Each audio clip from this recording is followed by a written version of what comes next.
치료를 통해서 현재 상태를 갖다가 한번 체크해 볼 수도 있고, 또 앞으로 밖에서 이 비슷한 상황에 부딪혔을 때 또 극복할 수 있는 훈련도 되고. 이따가 조사를 보고 무슨 생각이 들어요 지금? 손 아프지요. 손 아픕니다. 가슴이 두근두근하고 이 손을 여기 지금 당장 여기 십시오. 실제로 마약을 투여하기 직전까지의 상황 재현을 통해 현재의 상태를 체크해본다. 한번 해보십시오. 갑자기 말이 없어지니까.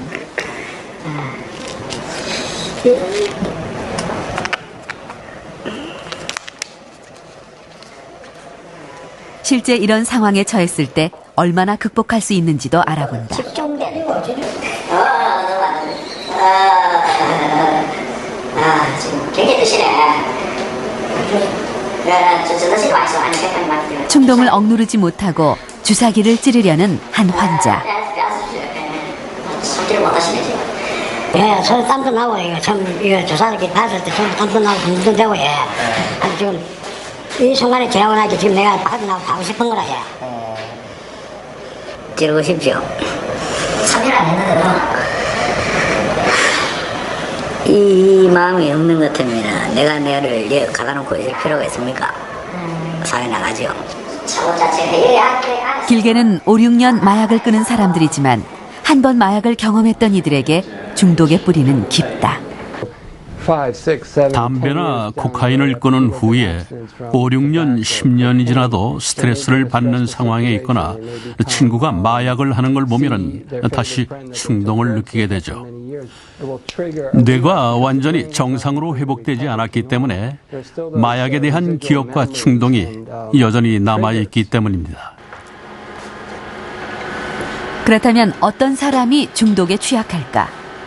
발의 전기 자극을 통해 스트레스를 준 쥐와 그렇지 않은 쥐를 대상으로 중독에 대한 실험을 진행했다. 쥐의 정맥에 호스를 연결해 자발적으로 코카인을 섭취할 수 있는 장치를 설치했다.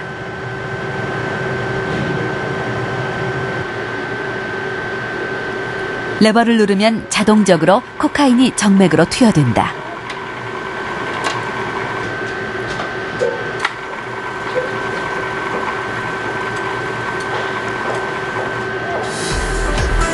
레버를 누른 횟수는 큰 차이를 보였다. 스트레스를 준 쥐가 그렇지 않은 쥐에 비해 약 2배 더 레버를 눌렀다.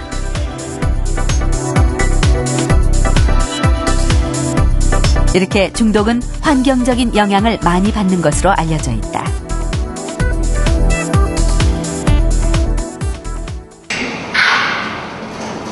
원숭이를 상대로 한 실험에서도 중독과 환경과의 관계를 알 수 있다. 일정 기간 원숭이 20마리를 혼자 생활하게 한 후 다시 집단 생활로 바꾸어 생활하게 했다. 그런데 집단 생활 후 대장 원숭이에게서 도파민 수용체가 활성화됐다. 코카인 자가 투여량도 일반 원숭이에 비해 낮게 나타났다. 즉, 환경에 따라 도파민 수용체의 기능이 바뀐 것이다.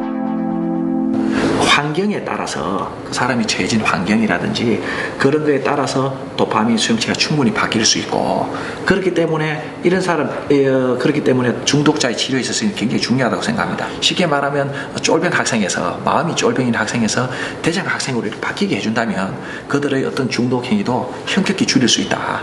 중독 치료에 있어서 사회 심리적인 치료가 굉장히 중요하다. 최근 들어 컴퓨터 게임에 중독돼 부모를 살해하거나 아이를 방치해 숨지게 하는 일이 잇따르고 있습니다. 32살 손모 씨가 화장실 요즘 심각하게 떠오르는 인터넷 게임 중독. 모 씨가 발견해 신고했다고 밝혔습니다. 서울의 한 PC방. 새벽 2시가 넘은 시각, 게임을 즐기는 사람들로 가득하다.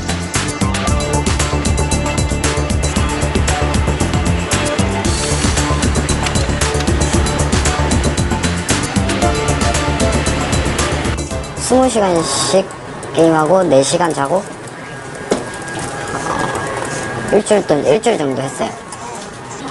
끊으려고 손도 놓아봤는데 다시 손대게 되고 다시 손대게 되고 그게 반복적으로 계속 그렇게 된 것 같아요. 어릴 때부터 그렇게 된 것 같아요.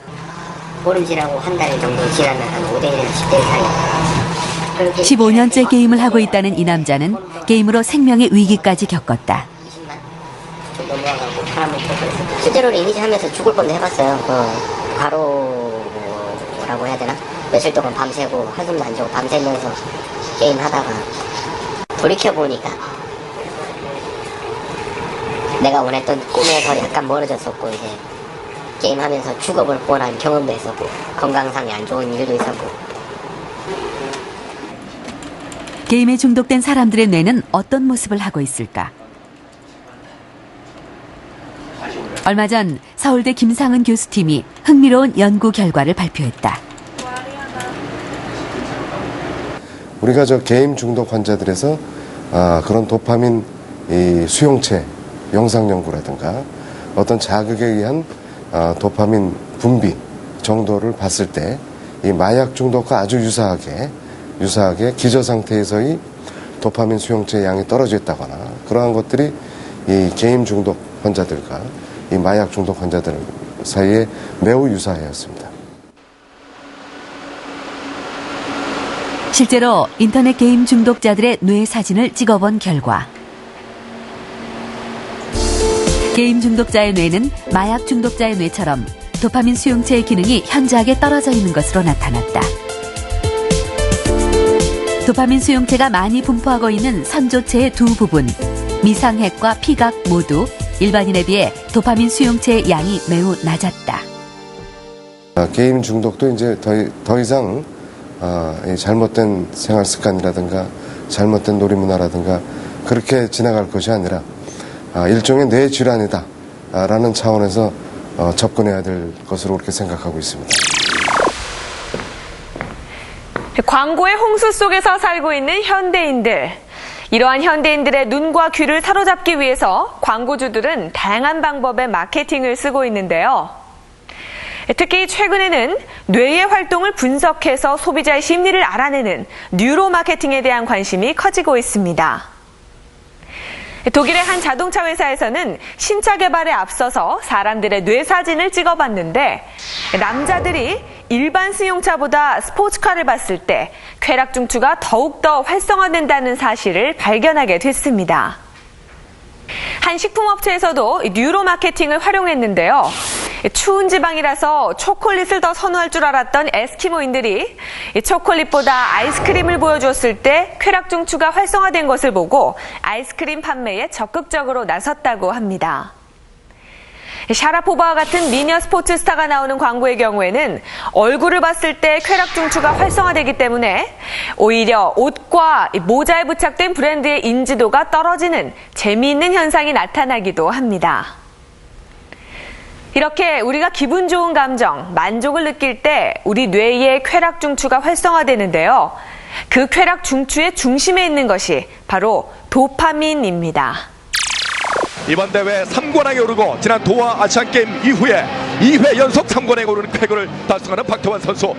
턴 이후의 자명과 그리고 돌핀킥. 지난해 광저우 아시안게임에서 3개의 금메달을 휩쓸며 화려하게 부활한 마린보이 박태환. 정달에 이제 3m, 2m 정달에 금메달! 여자 수영 금메달이라는 쾌거를 이루며 감격의 눈물을 쏟아낸 정다래. 그런데 내가 괜찮아지게 너무 기뻐요. 이렇게 어떤 일에 성공해서 만족을 느낄 때 뇌에서는 쾌감 보상 회로가 작동된다. 뇌간의 VTA, 즉 복측 피계 영역에서 시작해 뇌 중심의 측저핵을 거쳐 전두엽으로 이어지는 회로를 말하는데 도파민은 이 회로를 따라 뇌 전체로 뻗어나간다.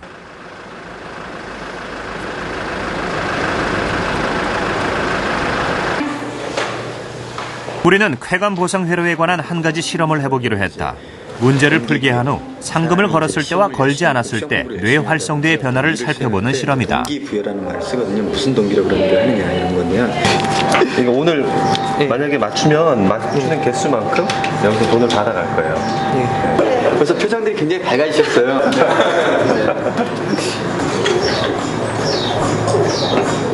피실험자는